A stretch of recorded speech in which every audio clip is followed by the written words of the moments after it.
everyone! Today we're going to make a naturally gluten-free and vegan dessert called Tepung Pelita. This traditional dessert is a custardy two-tone coconut and pandan rice flour pudding that's served in a handmade leaf box. Let's first start with making the box. Get a banana leaf and cut it away from the spine so we're left with the soft part. Now get the box. It can be any size that you like, but it's usually about a matchbox size. Using the box as a guide, tear the leaf into equal parts. Arrange the leaves together, then place the box lengthwise about 3 inches from the edge and cut the banana leaf 3 inches off the other side.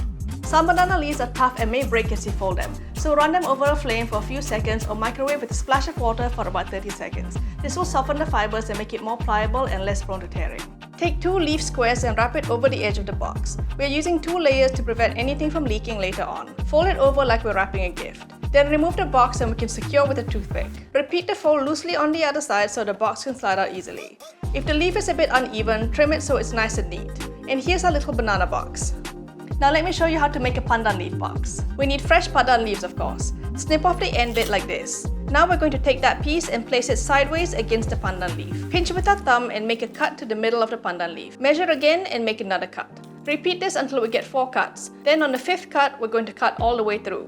Next, we're going to fold it at every cut, making sure to overlap the layers alternately, like a weave. This takes a bit of practice, but once you get the hang of it, you'll be able to do it with your eyes closed. When you reach the last piece, tuck it underneath one of the flaps to secure.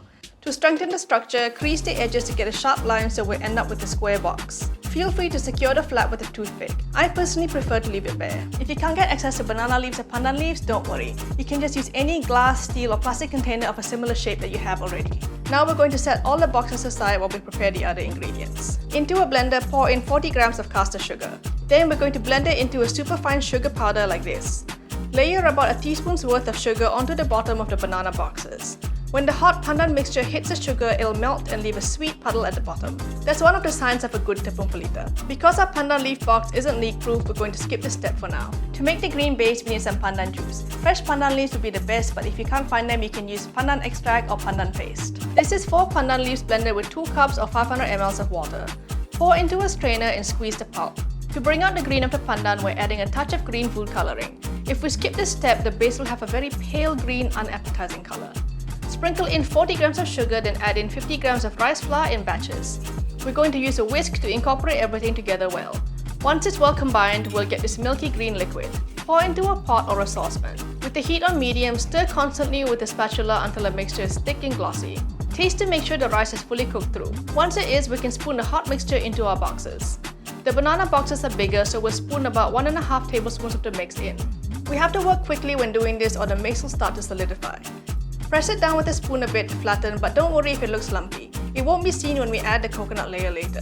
While it's still hot, let's sprinkle in another layer of the sugar powder. Because we have a seal at the bottom of the pandan box now, we can sprinkle the sugar on top. Right, now let's make the coconut top. Pour 400 ml of coconut milk in the pot and sprinkle in half a teaspoon of salt. Next, we're going to add 35 grams of rice flour and whisk everything in until smooth. Cook on medium heat. Tepung Pelita is traditionally made by steaming, but over the years, the stovetop method has been developed to make it easier to cook. It's done once the coconut milk gets thick like this and the rice flour is fully cooked through. Then we can use a ladle to scoop some and we're going to pour into our boxes. While it's still hot and before it starts to set, use an offset spatula to spread the coconut pudding flat across the top of the box. Wipe off any excess bits that fell over the sides and that's it. Chill to set for a few hours and we're ready to serve our jiggly Tepung Pelita. For more vegan Malaysian desserts, watch this video next and I'll see you over there. Thanks for watching.